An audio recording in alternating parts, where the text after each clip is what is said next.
Confucius. While both Laozi and the Buddha escaped society for some solitude and inner peace, Confucius, who lived between 551 and 479 BCE, however, tried to solve the practical socio-political questions like how we can live politically and socially together in peace and harmony, or how to organize society in a way that is peaceful. So his philosophy is less individualistic but more concerned about the collective existence, especially in big cities and countries. To find a great solution for socio-political coexistence, Confucius looked at how nature organizes things, especially in the animal kingdom. One of the biggest problems and the main source of wars and violence in human society is when there's confusion as to who stands where, who gets what, who owns what, who is responsible for what. He understood that the best method was the natural hierarchy or a pyramid social system. Without an established system of hierarchy or authority,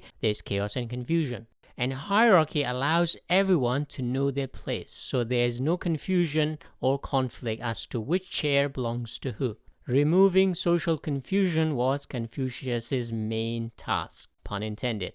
Now, not only everyone knows their own place, they also know other people's places too. So instead of a police watching everyone or patrolling the whole society, now everyone can watch each other. If someone sits in the wrong chair, other people can tell him it is not his seat. So if everyone knows their place, everyone can watch everyone, so nobody dares to disrupt the social harmony. So kings at the top of the pyramid and everyone else take their place based on their ranks and age, just like a game of chess. Perhaps the most logical game humans have invented. Confucius also realized that everything starts in the family because it's the first line of defense against chaos. A solid family structure means a solid foundation for society. Inside the family, the man is at the top, then wife, then sons, and then daughters. One of the most common criticisms against Confucius is the possibility of tyranny. Those in positions of power can abuse it. Confucius also emphasized responsibility and duty. Those at the top are responsible to protect those below them. A king is responsible to keep people safe, and a man in the family is responsible to protect and provide for his wife and children.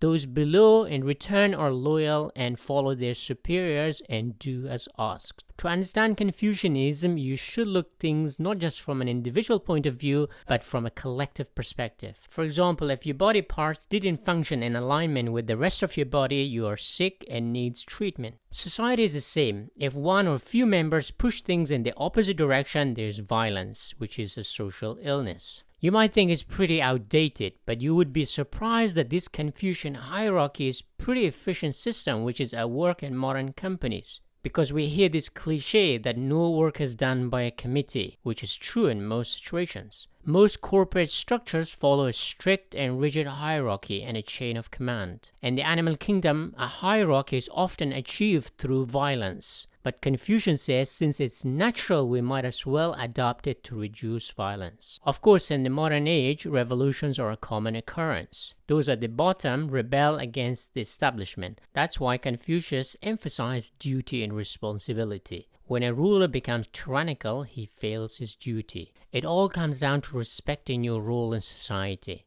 Quote, "Without feelings of respect, what is there to distinguish men from beasts?" Today, China, Korea, and Japan have adopted these Confucian methods in sorting out social situations where seniority and juniority plays a major role in schools, universities, and companies. Loyalty and respect are significant in Confucianism, but also meritocracy. As a result, traditionally, China had a strict civil service examination for centuries, and only the very bright and intelligent were recruited for high military and government jobs. In the 20th century, however, Mao Zedong, the egalitarian socialist, tried to dismantle the Confucian class hierarchy through the Cultural Revolution. That caused great pain for a lot of people. But of course, the Chinese Communist Party replaced the old class-based Confucian hierarchy with a political hierarchy. Many economists attribute China's rapid economic development to this efficient hierarchical system, as China was run like a company, the president being the CEO of China. Things get done quickly, but of course, it also comes at a cost of many voices being suppressed.